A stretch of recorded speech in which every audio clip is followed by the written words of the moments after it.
Be'ezrat Hashem, je vais d'abord avant tout répondre à la question que m'ont posée un grand nombre de personnes par rapport à cette situation actuelle en Israël, ces manifestations d'une minorité qui veut nous imposer une dictature. Mais ce n'est pas ça le pire, c'est que dans cette minorité, il y a des gens qui ont carrément été prêts à remettre l'existence d'Israël en question. Il s'agit de gens qui sont attachés à l'armée, mais qui étaient prêts à ne plus venir, ça veut dire tous les réservistes, à agir d'une manière irresponsable et à mettre en danger l'existence même de l'État d'Israël. Absolument. Malheureusement, ça paraît choquant, mais ces choses-là ont été prévues déjà dans le Zohar.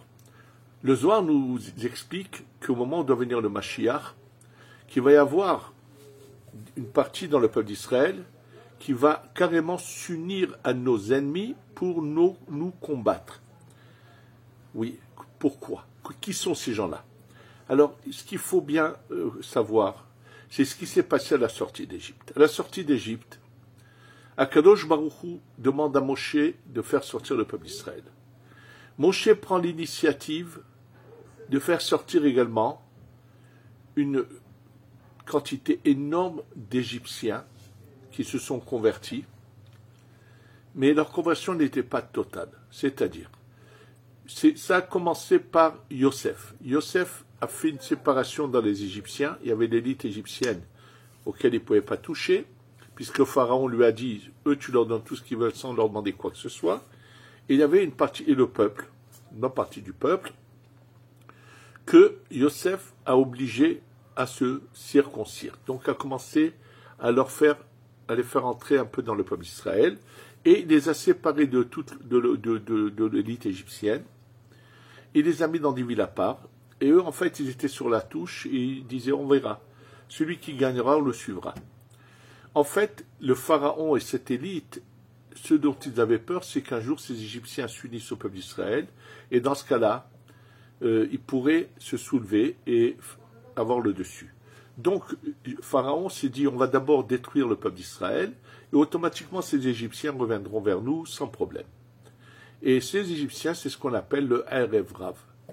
Moshe les fait sortir. Ils pensent bien faire. Sachez que même Yosef, quand il a fait la Brit Mila, pensait bien faire. Ils avaient de bonnes intentions, mais dont le résultat, malheureusement, a été néfaste. Puisque c'est eux qui vont faire fauter le peuple d'Israël à maintes reprises.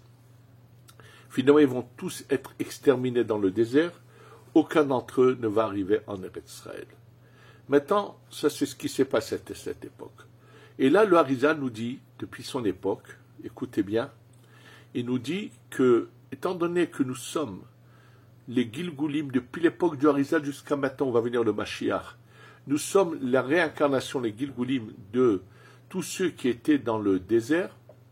Donc, il dit, là, le Erev Rav, ils sont revenus en Gilgul, et il dit bien le mot suivant, Ve'arshav rovador mehem. Mais maintenant, la majorité de la génération, c'est eux. Ça veut dire que la majorité du peuple d'Israël aujourd'hui, ce sont le Erev Rav. Et oui, puisque regardez combien de gens sont vraiment attachés à la pratique de la Torah. Vous voyez que aux États-Unis, les réformistes et les conservateurs qui existent encore, aux États-Unis, on aurait dû être un chiffre fabuleux, faramineux de juifs. Or, si on compte réellement le peuple d'Israël, réellement qui en est aux États-Unis, c'est bien inférieur aux chiffres qu'on aurait pu penser, puisqu'il y a une assimilation totale. Il en est de même avec pratiquement tous les pays. La France, et bien sûr, c'est la même chose, puisqu'en France, la quasi-majorité est en train de s'assimiler. Il n'y a qu'une minorité qui continue. Et il y a eu des études qui ont été faites là-dessus, en coopération avec l'agence juive et le consistoire central de France il y a des années déjà. Ils ont fait le compte par rapport à Kippour, aux Juifs de Kippour, en comptant tous les oratoires ouverts. Et sachez que leur estimation à l'époque était vraiment très basse, qu'il y aurait en France aujourd'hui, à l'époque, ils parlaient de éventuellement 150 000 Juifs seulement, alors qu'on aurait dû être un chiffre bien plus important que cela. Pourquoi? parce qu'au fur et à mesure, ce Erev Rav s'assimile. Ça a été la même chose en Russie, un peu partout. Donc vraiment, le peuple d'Israël est une mythe. Maintenant, en Eretz Israël même, nous avons aussi ce Erev Rav, qui est là présent.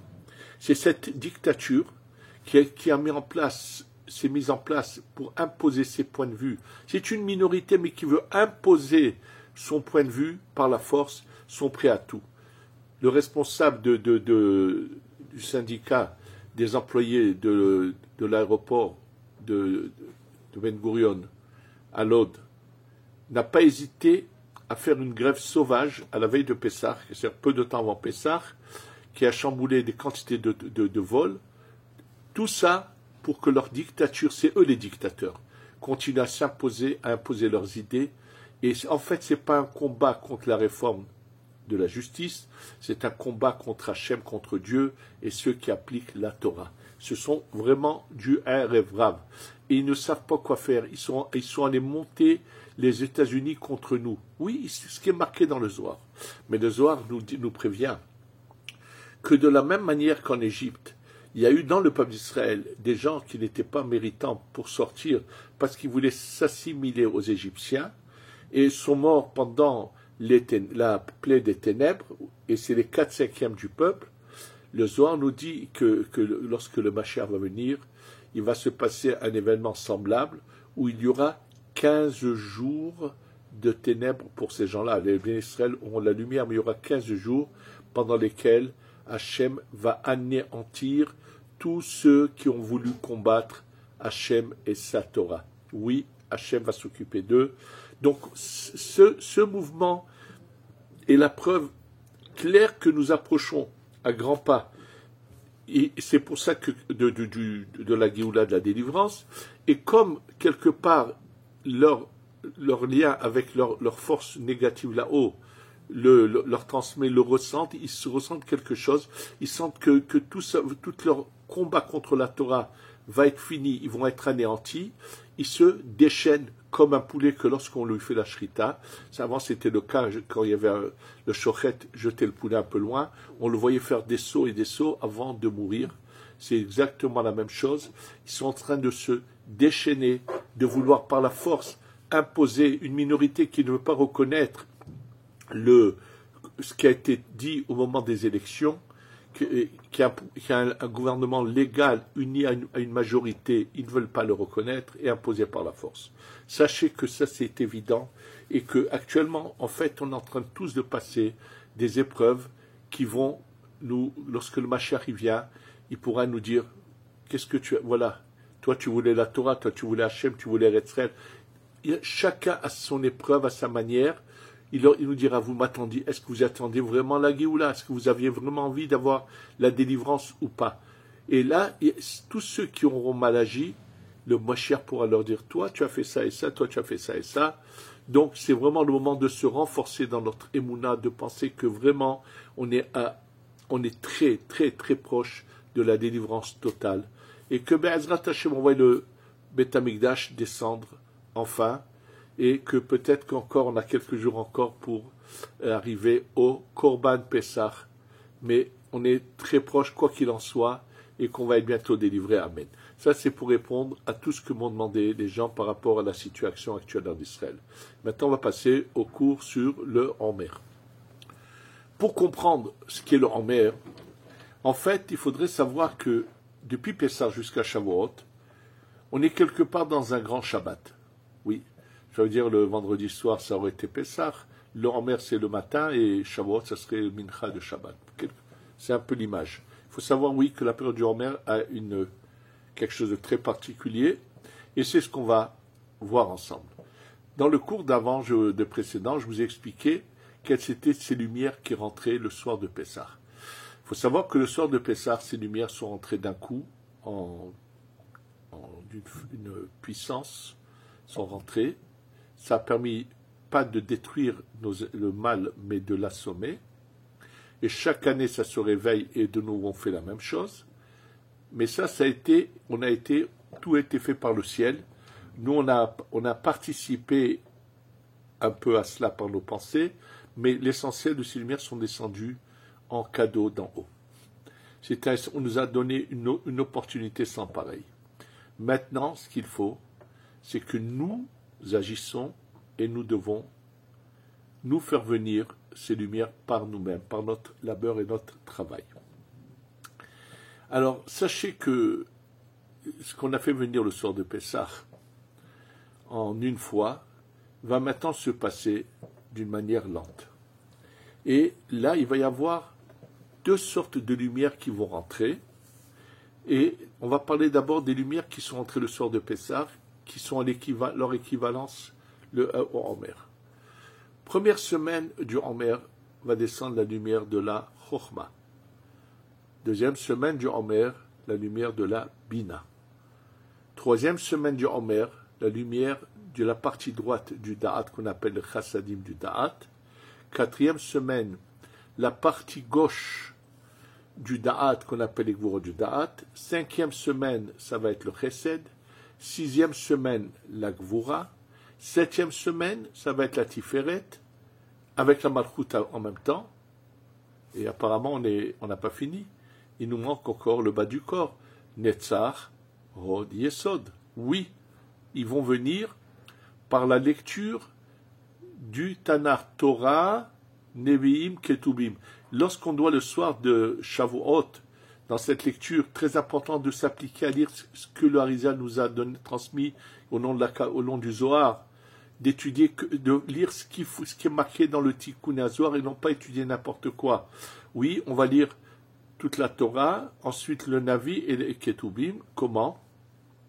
On va prendre la paracha de Bereshit, 3 premiers versets, 3 derniers versets, et ainsi toutes les parachiotes de la Torah. Ensuite, on va passer au Nevi'im, au Ketubim. Torah, Nevi'im, Ketuvim vont faire entrer ces 3 dernières suirotes qu'on appelle Netzach, Hod, Yesod. On a quelque chose de semblable à cela. On voit que lorsqu'un bébé naît, alors au début, il n'est pas capable de... La seule chose qu'il sait, c'est lorsqu'il a faim ou il a mal, il pleure, mais il ne peut pas se mettre debout ni attraper son biberon. Mais petit à petit, il va commencer à utiliser ses mains, et ça va lui prendre du temps pour finalement se mettre debout et marcher. C'est-à-dire que le bas du corps va être le dernier à recevoir ce qu'il faut pour agir. C'est un peu différent, on va en parler. Donc maintenant, quand je vous ai parlé du Homer de cette manière-là, alors ceux qui connaissent un peu ce qui est marqué dans les livres, dans tous les livres, vont être un peu surpris, puisque dans tous les livres, ce qui est mentionné, il est mentionné la chose suivante.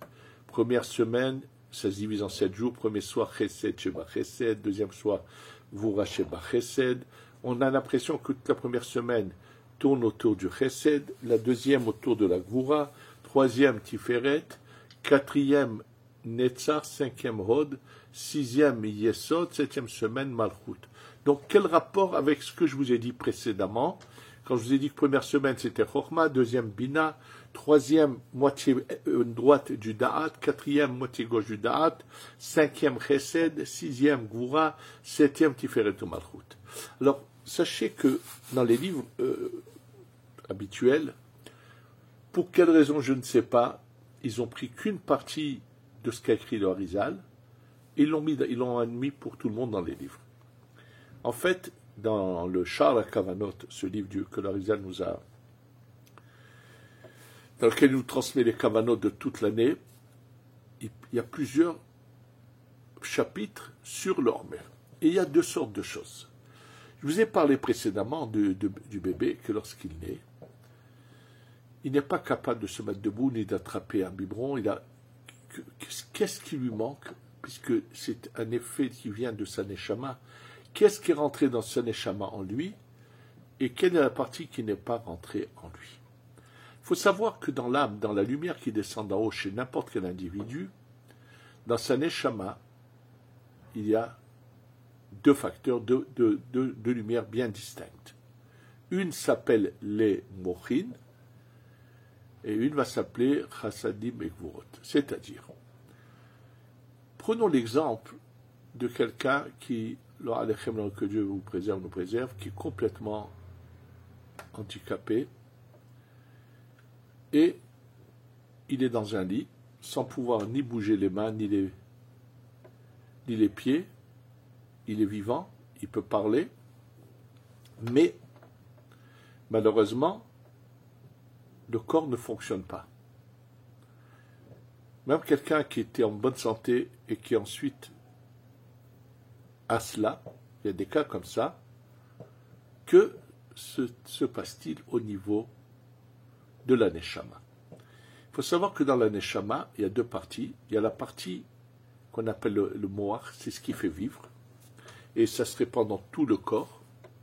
Et il y a la partie qui va nous donner la possibilité de mouvoir nos membres. C'est-à-dire, que se passe-t-il chez quelqu'un qui est paralysé, mais qui est réveillé, qui peut parler, mais qui ne peut bouger aucun de ses membres? En fait, chez le bébé, quand il naît, on voit que c'est exactement ça. Le bébé n'est pas capable d'attraper son biberon. Bon, mais il peut bouger ses membres, mais juste, il ne peut pas les agir. Pourquoi? À la naissance, sont rentrés en lui le Shem Elohim. Aleph, Lamed, Heyud Mem. Oui. Dans le ventre de sa mère, il n'a que 3 lettres de ce nom de Dieu qui s'appelle Elohim. Il n'a que Aleph, Lamed Mem qui est Ilem. Ça veut dire que dans le ventre de sa mère, il n'a pas la voix ni il ne crie pas, aucun son ne sort de sa bouche. Donc bien sûr que le fœtus dans le ventre de sa mère ressent des choses, voit des choses, mais sans que la bouche agisse. Et d'ailleurs, aujourd'hui, un grand nombre de psychologues pensent que ce qui s'est passé pendant la grossesse a un impact sur le bébé lorsqu'il va naître. Absolument. Donc il aime. Et que se passe-t-il lorsqu'il naît? Pourquoi il pousse un cri? Le Yud et le He de Elohim rentrent en lui, le font parler. D'ailleurs, il y a un passou qui dit Ne'elamti Doumiya. Ne'elamti, c'est-à-dire que je suis devenu muet. Doumiya, je ne peux pas parler sur donc quelqu'un qui. Mais en vérité, si vous laissez bien ça selon le Harizal, Ne'elamti Dom Yudke. Le Yudke ont été ensourdis, donc je ne peux pas parler. Ce qui me fait parler, c'est le Yudke des Elohim. Donc à la naissance, il reçoit le Shem Elohim en entier, ce qui lui permet, lorsqu'il a faim, de pleurer, lorsqu'il a mal, de pleurer, mais ce qui n'est pas encore descendu, rentré en lui, mais qui vont rentrer doucement, doucement, ce sont ce qu'on appelle les chassadim et les gvurot. Ça va descendre petit à petit. Lorsque les chassadim et les gvurot seront totalement répandus dans le corps, à ce moment-là, il commence par le haut du corps, après par le bas, il pourra d'abord savoir agir avec ses mains comme attraper son biberon, attraper des choses, et quand ça descendra plus bas dans son corps, il pourra également marcher. Donc, c'est maintenant. Quelqu'un les chassadim et les gvurot ne se répandent pas dans son corps, il est, nous paralysé, mais il est vivant. C'est-à-dire, sans les chassadim et les gvurot, on peut vivre, mais les mochines, c'est la vie, sans les mochines, on ne peut pas vivre. Ces mochines qui sont de Elohim vont, pendant un certain temps, petit à petit dans son enfance, d'autres mochines qui sont avec le Yud, le He, le Vav et le He, vont rentrer en lui et vont venir. C'est pour ça qu'à la Bar Mitzvah, le jour des 13 ans, le Yud, le He, le Vav et le He sont entrés pleinement dans la tête et ils vont jaillir de sa tête par des tefilines. Ils sont tellement fort dans la tête que ça jaillit. C'est pour ça qu'il y a 4 compartiments sur les tefilines de la tête qui sont là compte du Yud, du He, du Vav et du He, du nom de Dieu que reçoit. Bien que le Yud, le He, le Vav et le He viennent, mais le Elohim qui est dans la personne reste. C'est-à-dire qu'un homme peut devenir un tzaddik, un kadosh, tout ce que vous voulez, mais il aura toute sa vie besoin de manger, d'avoir une attitude qui est dans la nature. Il ne pourra rien changer à la nature. Il n'y a que Moshe Rabbeinu qui a été capable de se débarrasser de ce nom de Elohim. Sachez que le nom Elohim, sa valeur numérique, c'est Hateva, la nature. Mais par contre, il ne faut pas rester toute la vie avec le Shem Elohim. Il y a des gens qui, toute leur vie, de leur tête sera uniquement dans leur assiette et dans leur confort. C'est-à-dire que toute leur vie, ils vont rester des enfants et ils ne vont jamais utiliser ces lumières puissantes de Yudke Vavke que Dieu leur a donné, les 26 que Dieu a donné, qui leur permet de se détacher un peu de la matière pour rentrer dans le spirituel. Et donc, en fait, c'est ça notre travail, c'est que, bien c'est que l'Elohim est en nous, mais savoir le faire dominer par ce nom de Dieu qui est le Yud, le He, le Vav et le He, absolument. Sachez que pendant le soir de Pessah, on ne nous parle pas de cette lumière, de ces lumières qui aident le corps à se mouvoir, qui sont ce qu'on appelle Chassidik Gvurot. Oui, le soir de Pessah, on a parlé Chochma Bina Da'at, et pareil aussi bien au niveau des vers qu'au niveau de la matzah. Mais dans le da'at, il y a deux choses. Dans le da'at, il y a le moach da'at et il y a les chasadim du da'at. Et donc, le soir de Pessah, c'est comme un bébé dans le ventre de sa mère. Bien qu'on vienne de naître, il est encore comme dans le ventre de sa mère. Le Homer, c'est comme l'enfance. Et là, on va de nouveau faire entrer des mochines, mais on va aller d'un niveau plus haut.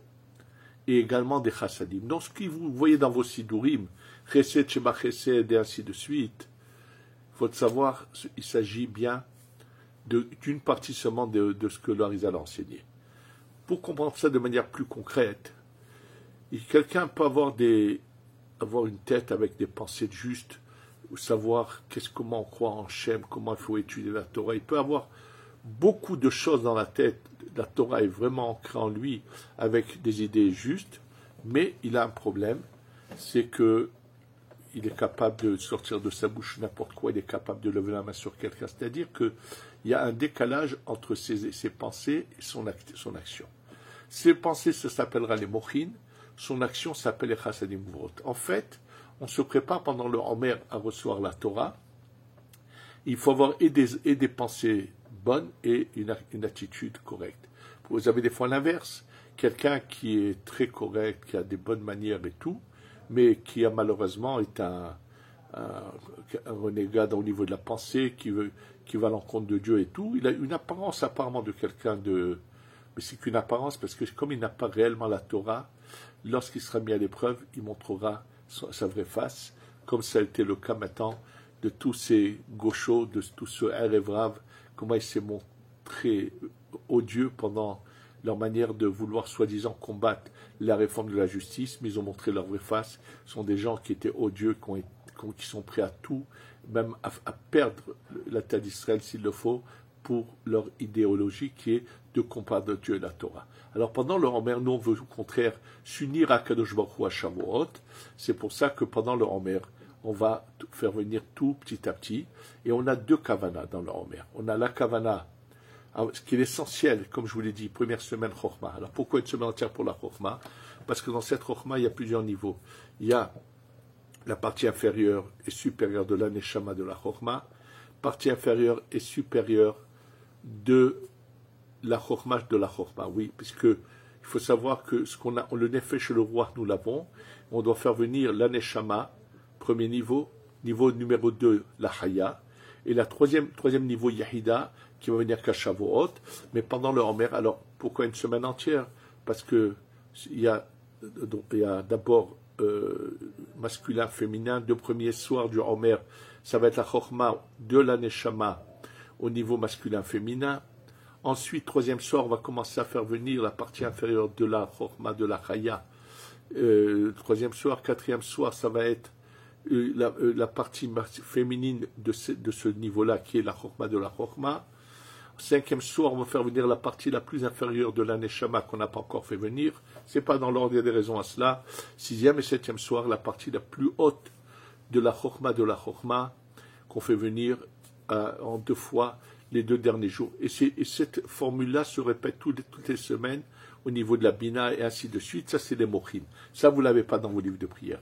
Par contre, ce qu'ils vous ont mis, c'est la partie qui sont les chassadim qui rentrent, chesed, sheba chesed. Ça veut dire qu'en fait, comment cette lumière se répand en nous pour qu'on soit parfait à l'arrivée de Shavuot pour recevoir la Torah. Donc, en fait, le Homer, on nous a fait un grand cadeau le soir de Pessah. Et si on s'est puisé dans cette lumière qu'on a reçue en cadeau le soir de Pessah, alors après, on va la faire venir par nous-mêmes à Shavuot. Et comme le dit Ben Ishra, ce que tu reçois en cadeau ne reste pas. C'est pour ça qu'étant donné qu'on a été aidé le soir de Pessah par Hachem, c'est une sorte de cadeau, ça va nous aider à acquérir par nous-mêmes. C'est comme la Torah que reçoit un enfant dans le ventre de sa mère pendant toute la grossesse. Quand il sort, il oublie tout, mais il va maintenant reconquérir ce qui est resté en lui, mais et le dévoiler. C'est un peu la même chose d'histoire du Homer. Et donc, c'est une période très particulière où il faut un peu plus être attaché à la lumière, au spirituel, et un peu moins au matériel. Et face à Hachem, que cette union avec Hachem qui se passe à Shavuot, cette année se fasse, on le voit concrètement, pour que si on a la Géoula, on puisse passer à l'étape suivante. et continuer le service d'Hachem, et qu'Hachem va maintenant s'occuper de tous ses ennemis, de toute cette racaille, de ce Erev Rav qui combat le peuple d'Israël. Hachem va s'en occuper, leur fermer le bec une fois pour toutes, et que la Géoula arrive à tous ceux qui veulent Hachem, qui veulent la Géoula Shlema, qui veulent Eretz Israël, qui veulent réellement le Mashiach, qu'Hachem nous fasse voir bientôt la Géoula Shlema, Shetavo bimera bi'amenu, Amen ve Amen.